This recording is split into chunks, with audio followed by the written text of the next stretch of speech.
All right, good afternoon, everyone. Hello, good afternoon. Good afternoon po. All right, I just want to make sure if my presentation is visible on your end. Yes po. Uh, am I audible? Am I loud and clear? Yes po. All right, thank you so much for responding. So today is Monday, and I'm glad because I have a lot of attendees here in our Google Meet classroom. But before we proceed to our discussion, let's have a short prayer first. Anyone who would like to lead our prayer? You can raise your hand if you want to lead our prayer, or if none, I will be calling someone to lead us. May I call on Zenaya to lead us on our prayer? Let's bow our head and feel the presence of the Lord. Dear Lord and Father of all, thank you for today. Thank you for ways in which you provide for us all. For your protection and love, we thank you. Help us to focus our hearts and minds now on what we are about to learn. We ask all this in the name of Jesus. Amen. Thank you, Zenaya, for leading us. Good morning again, everyone. I'm your teacher for today. I'm Ma'am Izzy Longaria. It's nice to meet you all. And how's everyone? How's your day? How's your week rather? You know what? I'm interested to know how was your 1 week vacation? As far as I know, you had no classes these past few days or weeks. So, how was it? Can I hear from Shane? How was your week? Good afternoon po, ma'am. My week was great po.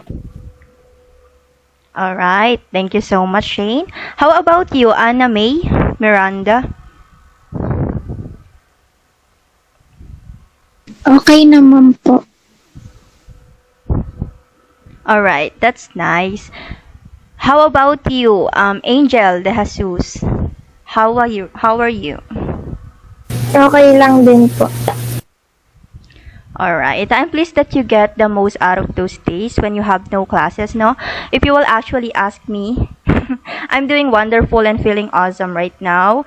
Why? Because you are all here, despite hearing that some of you are just using your phones and mobile data, still you managed to join our class. And I hope this class will make you forget all your worries away while learning. So always remember when you're feeling someone wants to join this class. Okay. Going back, always remember when you're feeling a little stressed, so just stop yourself and say all is well. So you did a great job, okay? Are we clear with that, class? Hello? Are we clear with that? Yes. Yes po. Yes po. Alright. Oh, by the way, I just checked the attendance earlier while we are praying, and later I will be sending a Google Forms link for your attendance before you leave. So, just a short reminder about our Jimmy ticket or our virtual classroom rules. Number 1, remember our school rules. They are still in place. Of course, even though we are in virtual class, our classroom rules are still effective. And number 2, set up your device in a quiet space with no distractions. So as of now, I'm expecting that you already have your own space at your home. It is intended for your studies, and if possible, it should be a quiet space away from your bed. You know what I mean? Number 3, join the video with your microphone muted. This is very necessary, no? And number 4, raise your virtual hand to speak. So in this class, your participation is very important. You're not just here to listen, but also to speak and share your insights. As much as possible, you can tap the virtual hand raise hand button if you want to answer. And number 5, speak in your normal voice and use kind and friendly words. Number 6, please maximize our Google Meet chat box if your microphone malfunctions. Number 7, listen to others while they are speaking. So as we all know, it is a sign of respect. Number 8, open your cameras if possible, especially when you are answering so that I can recognize you and your classmate can see your beautiful faces as well. But if you really can't open your cameras because you're only using mobile data, that's fine. I totally understand because I'm also a mobile data user, so I feel ya. Number 9, pictures or recording of the video calls are not allowed. As you all know, this class is recorded, so you can visit and watch the recordings after. No need for you to screen record it. And most importantly, enjoy learning. So, welcome to this module. This quarter would bring you to the world of research writing. And in the same way, this would prepare you for the next stage of your journey, the senior high school life. So last time, you learned the different technical terms used in research paper. And so, let's have a review first. So, I will be giving you some questions that you will be answering. So, for our direction, read the items carefully and choose the correct answer from the given below. You can tap the raise hand button if you want to answer, or you can type in your answers in our Google Meet chat box. So, number 1, it refers to someone else's words or ideas without giving proper credit. So, letter A, bibliography. Letter B, methodology. And letter C, plagiarism. And last, letter D, abstract. So, what do you think is the answer? Yes, Rika. Letter C po. Yes, and according to Shane also in our chat box, it is letter C. So, the correct answer is letter C, plagiarism. So, let's go to number 2. Which part? Alright, the correct answer is letter C. Number 2, it is a statistical analysis of answers to a poll of sample of a population. Examples to this is determine opinions or knowledge. Letter A, appendix. Letter B, conclusion. Letter C, introduction. And letter D, survey. So what do you think is the answer? Again, you can tap the raise hand button if you want to answer, or you can type in your answers in our Google Meet chat box. So what is this? According to Zenaya and Rika, it is letter D. And the correct answer is letter D, according to Angel also. So letter D, the survey, it is a statistical analysis of answers to a poll of a sample of population. So it is survey. Number 3, alright, the correct answer is survey. Number 3 is it refers to the list of all the sources used in the research. So letter A, conclusion. Letter B, discussion. Letter C, methodology. And letter D, references. What is the answer? According to Rika, Shane, and Angel, it is letter D. Also, Crystal Azores said that it is letter D. Thank you so much for your responding, and the correct answer is letter D. So most of you got the correct answers. Very good, class. It seems that you already understood our previous topic. I'm sorry for the noise. So, it seems that you already understood our previous topic na. But before we start with our discussion for today, do you have any questions or clarification regarding our last topic? Do you have questions, class? Hello? Am I audible pa? Ma'am po, ma'am. Thank you so much, Shane. So let's move on to our new lesson for today. We are now on our second topic for our fourth quarter. Our target most essential learning competency is give technical and operational definitions. In your journey throughout the module, you are expected to define technical and operational definitions, distinguish technical from operational definitions, and construct technical and operational definitions. So learning English then is not only about English grammar and word literature. It is also a great avenue for you to explore research. So mainly, one of the skills that you need to acquire in research is how to define a term or variable. So in defining a term, you need to give its technical and operational definition to establish the concept behind it. Oh, someone wants to join. So now, let us study the difference between the two and how to construct a well-structured definition. So as a researcher, it is your task to guide your readers on the important terms that you used in your research study. So, you need to provide them an avenue to know and understand those terms by giving their technical and operational definitions. Maybe some of you would ask, why is there a need to study the technical and operational definition of words? Well, you will need the skills of defining words when you are writing a research paper. In fact, the definition of terms is part of your chapter 1 of a research paper. If you have a research this past grading, you would know that definition of terms is part of chapter 1 of a research paper. And so let's define first what is definition of terms. So definition of terms, it is an alphabetical list of important terms, acronyms, or jargons used in the research study.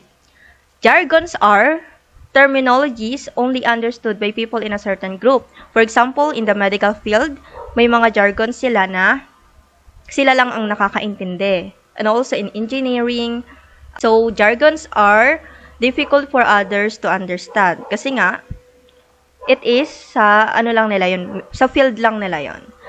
And definition of terms is important because the important terms, acronyms, and jargons are clarified and clearly defined for the readers of the paper.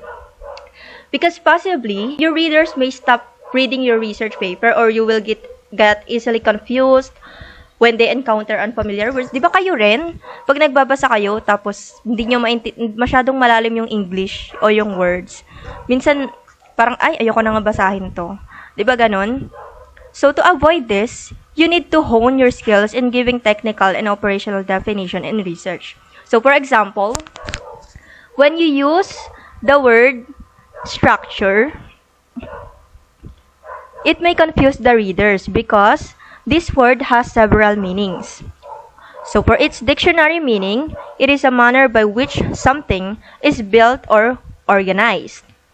But in the field of engineering, structure means a configuration of steel beams that serve as the foundation of building. While in the field of linguistics, structure refers to the arrangement of words. Because of the confusion that this word may cause, it is important to define this term in a definition of terms. So you will define it as how it was used in the study. But before you proceed in defining terms in your research study, it is important that you know the two types of definition, the technical and operational definitions. So let's define first what technical definition is. Technical definition, or sometimes called conceptual or theoretical definition, it is the universal meaning of the term. Tandaan nyo yan ha, kasi mamaya may activity tayo. So, to do it, you should utilize different reference materials like dictionaries, books, journals, encyclopedias, and even website, internet. Pwede rin yun. So, therefore, dahil pwede tayong gumamit ng mga internet or websites, proper citation is expected to be done in giving the technical definition. So, remember, technical definition is the universal meaning or the literal dictionary meaning of the term. Can you repeat it? What is technical definition? Yung, yung summarized na sinabi ko. Technical definition is universal meaning of the term or literal dictionary meaning of the term. Can you repeat it, Shane? What is technical definition? Technical definition is universal meaning of the term or literal dictionary meaning of the term. Very good, Shane. Thank you so much for your answer. So, let's move on to other types of definitions. Operational definition. It is how the term is applied or used in the research. Kung paano siya ginamit sa research mo.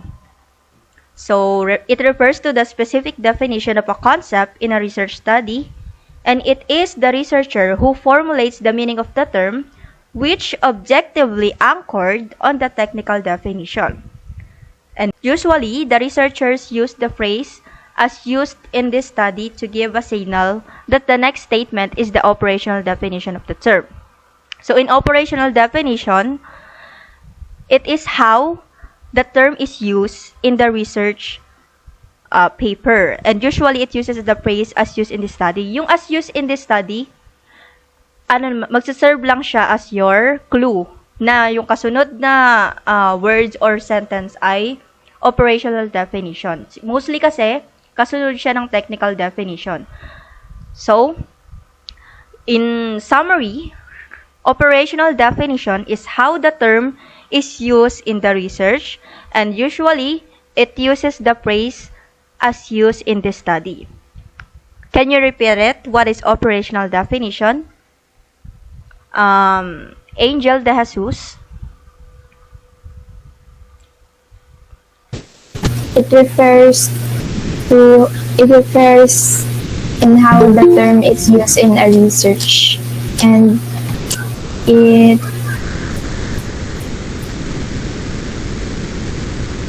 It uses the phrase. it uses the phrase as used in this study. Yes, very good, Angel. Thank you so much for your answer.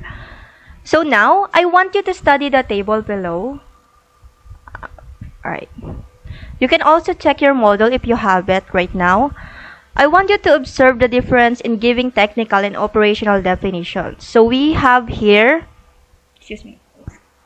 grammar skills.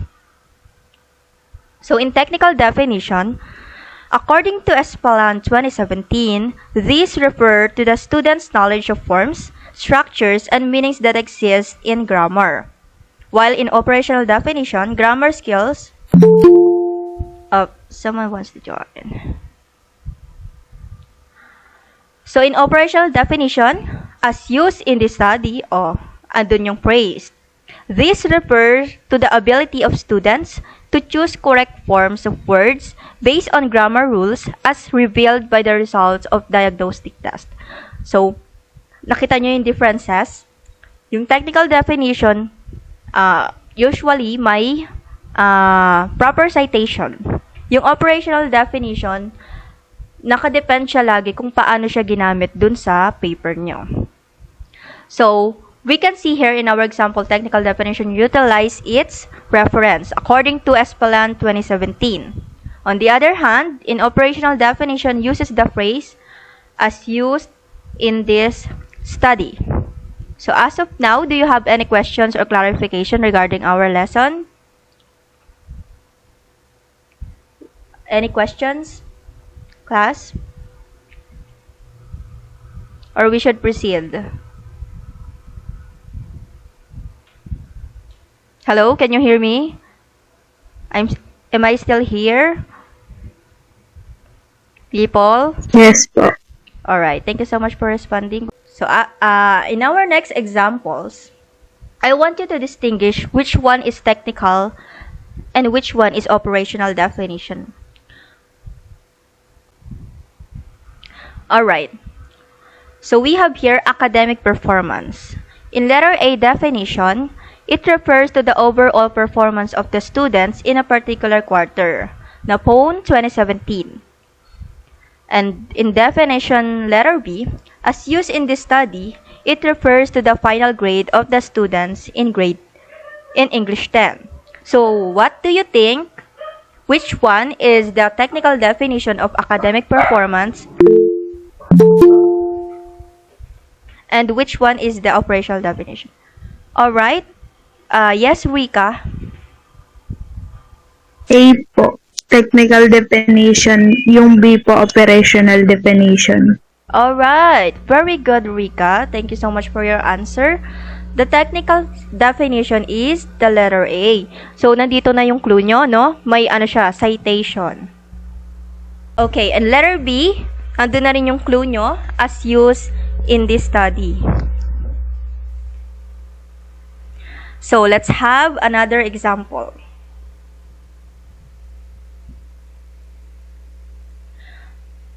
Mother. So, in letter A definition, a female parent, and letter B, a woman who bears a child and takes good care of the family members. So, which one do you think is the technical definition and which one is the operational definition? Yes, Angel?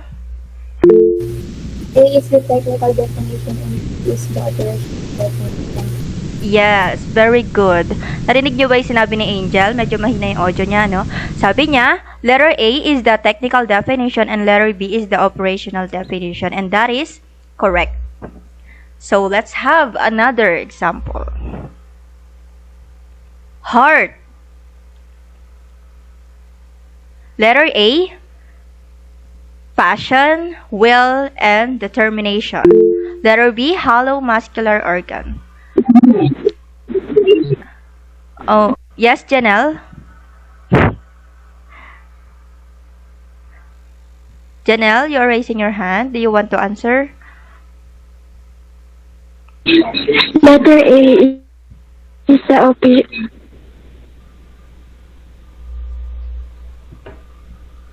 Opo. Yung letter A po is operational definition and the letter B is technical definition. Yes, very good. Thank you, Janelle. So, as you can see, letter B, hollow muscular organ, is the literal meaning from the dictionary. So, as a human, alam din natin na ang heart ay part of the organ ng ating body. And letter A, passion, will, and determination. So, it depends. Halimbawa, sinabi, oh, you have a heart in painting. So, ibig sabihin nun, may passion ka sa pagpe-paint o kaya you have a will. O, di ba? Yun yung definition nun. So, that is also a clue from operational definition. No? So, now, medyo mabagal yung net. So, presented are words to be defined, and for our activity for today, try to give their operational and technical definition. You may use a dictionary or the internet to define them. Oh, do not forget to include the source. I will give you 5 minutes to search, then we will answer this table afterward. Are we clear with that? People?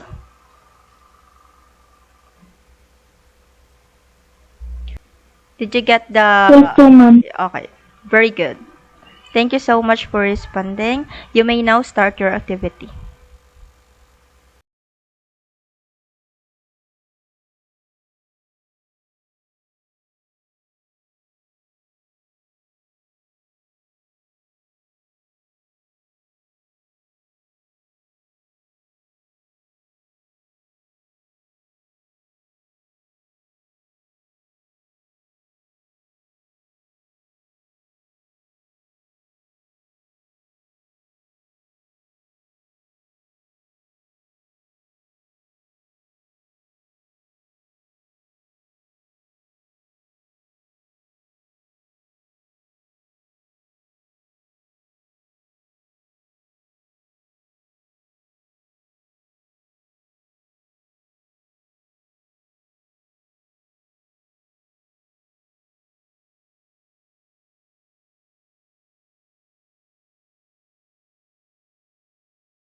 If you are done answering, you can tap your raise hand button para alam ko kung sino na yung mga tapos magsagot.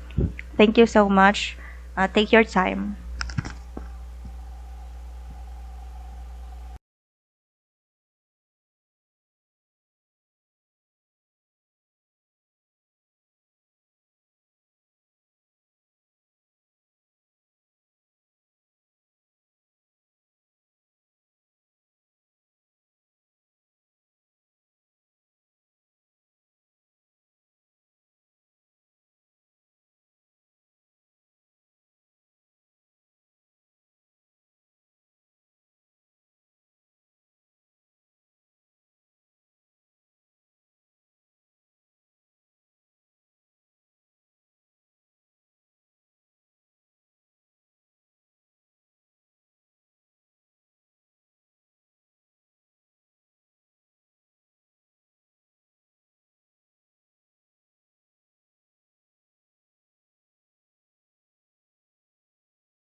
Need.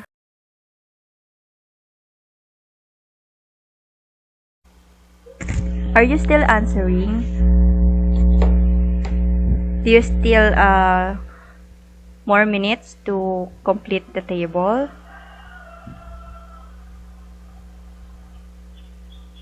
Hello? Or are you finished na?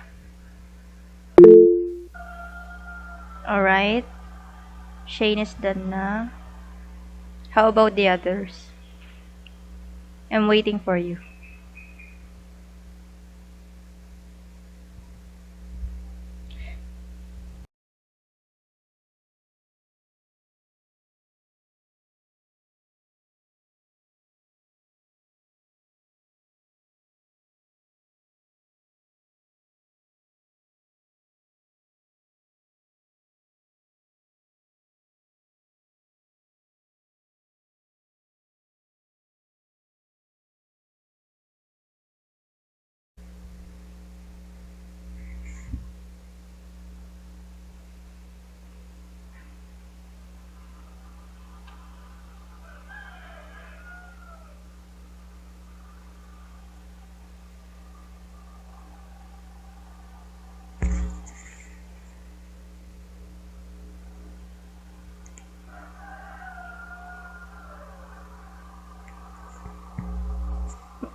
Alright, let's check your answers na.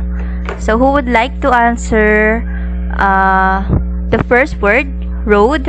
What is your answer in the technical definition?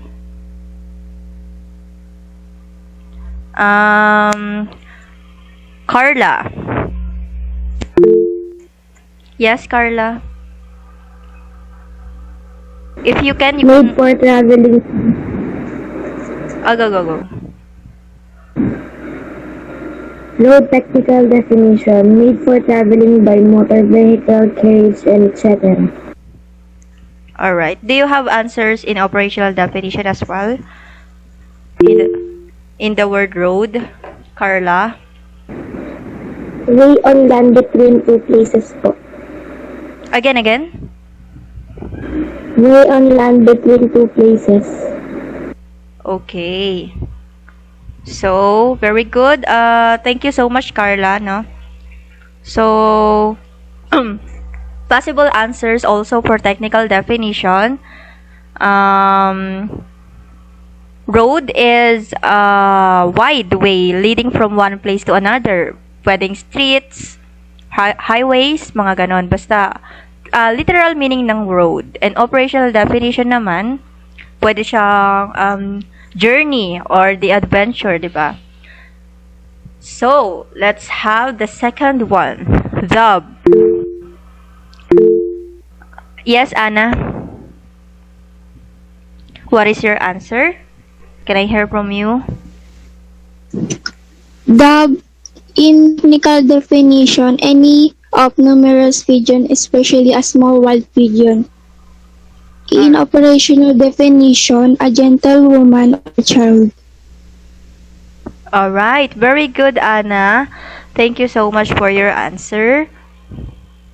And I have here also possible answers in case na may kapareho ako dyan.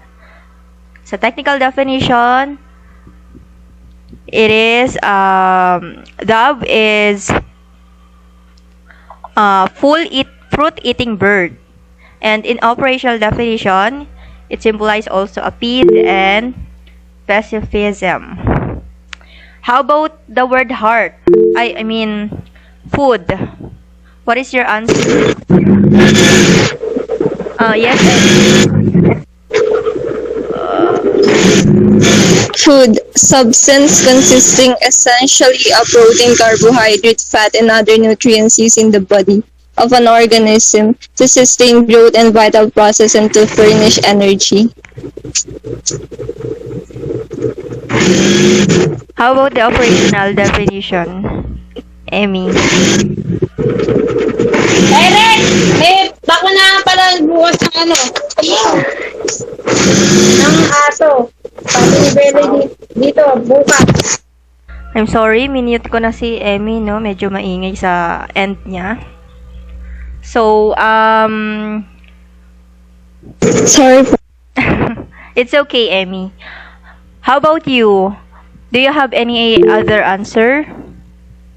Yes, Shane.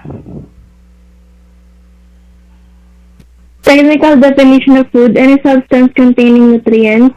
Operational definition of food, one of the source of physical strength. All right. Thank you so much for your answers, no? Very good class. You successfully constructed technical and operational definition. Congratulations. And summing up, giving technical and operational definition in research enable us to have a common understanding, especially the key terms used in research paper. So failure to give a clear definition may lead to confusion and misunderstanding. That is why, as early as now, find time to practice giving technical and operational definitions because there are more research activities to be accomplished in senior high school. So, you are graduating na, di ba? So, you have to practice na. And for us to test your understanding of our lesson, we'll be having your favorite and challenging quiz for today. I will be sending you the link in our Google Meet chat box. For a moment.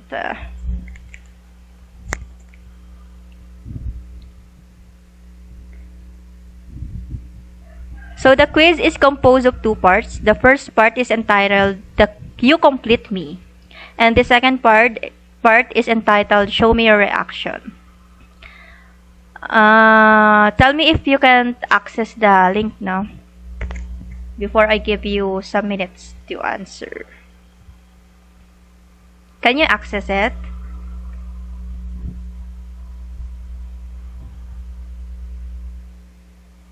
Yes po. Alright. You have 5 minutes also to complete that quiz. So give your best. Your timer starts now.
Again, raise your hand if you're done answering the quiz na. Okay, Angel and Rika are done now. I'm waiting for the others.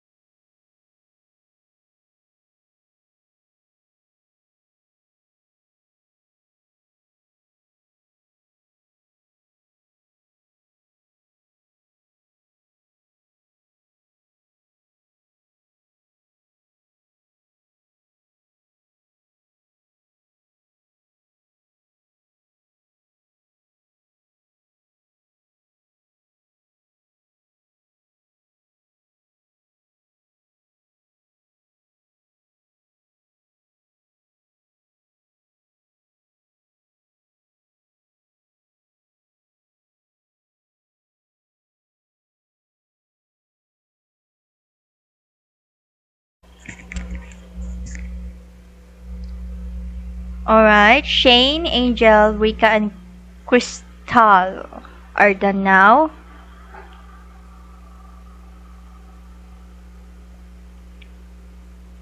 Anime and Aris also. Alright, 1 minute, then we will proceed na.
Alright, you may lower your hands now.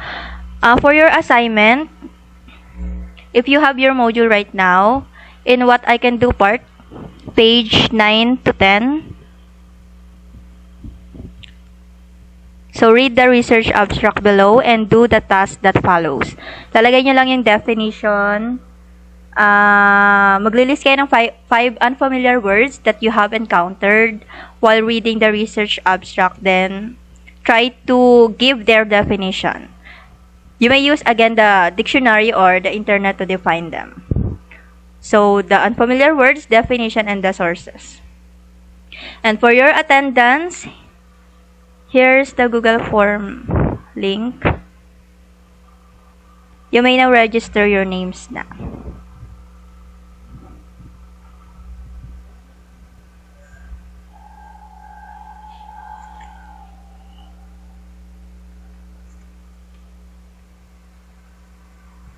Ay.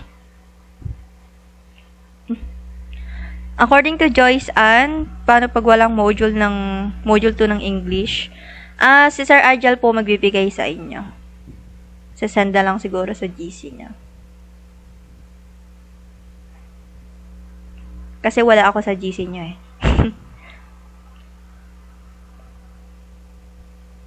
Alright, you're welcome.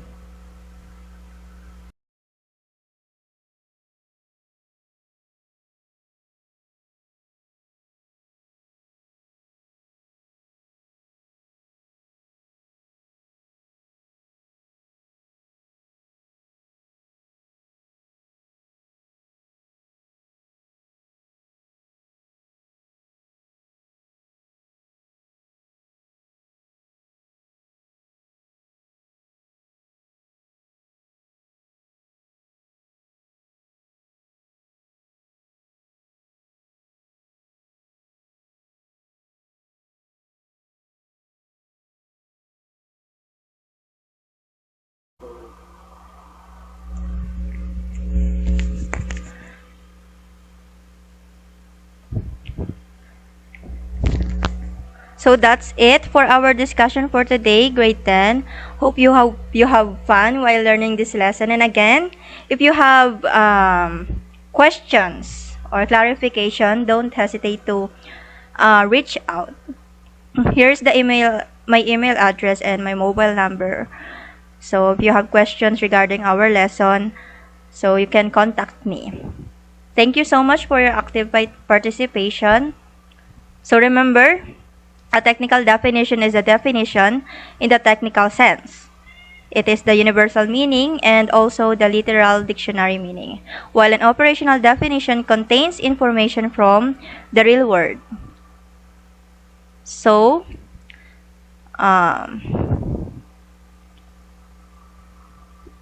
thank you so much. You all have a fantastic rest of the day. God bless everyone. Sir Argel, baka po may sasabihin pa po kayo. Oo, may chismis pa ako. joke lang. So, good afternoon everybody. Congratulations everyone. Thank you so much for your active participation. So, I just want to add there are students asking what will they do if they do not have the module yet. Once again, you are not required to do yet because you do not have the modules yet, right? But don't worry, it will be given on our next distribution. So yun naman yun. So ang gagawin yung activity ay nandoon sa module na ma-receive ninyo sa inyong or sa next distribution natin. Okay?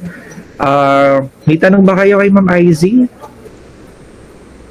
Sir, request ko lang po